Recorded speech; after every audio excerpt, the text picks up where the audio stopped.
Pilipino, ang pagbabasbas ay may malalim na kahulugan tulad ng pamano na simbolo ng paggalang sa pamamagitan. Ang mga bagay na binabasbasan ay hindi ating pagpus. Ito ay nagpapaalala sa atin na tayo ay ginagabay ng Diyos sa ating pang-araw-araw na buhay.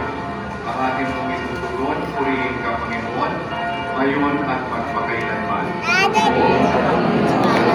Pagpakailan. Purihin ka, Panginoong Jesus, sa iyong pagkamatay at muling pagkabuhay. Pinagkalooban mo kami ng bagong buhay. O, Purihin ka, Panginoon, ngayon at magpakailan. Manalangin tayo. Ama namin makapangyarihan, pinupuri ka namin sa pagpapadala mo ng iyong Espiritu sa aming mga puso upang turuan kami manalangin. Paspasan mo, tumagamit dito, pwede aming kapatid na may tangan ito.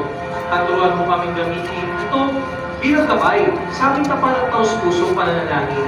Patuloy nawa kami umunlad sa pananalangin at maging kalugod-lugod sa iyo sa buo aming buhay.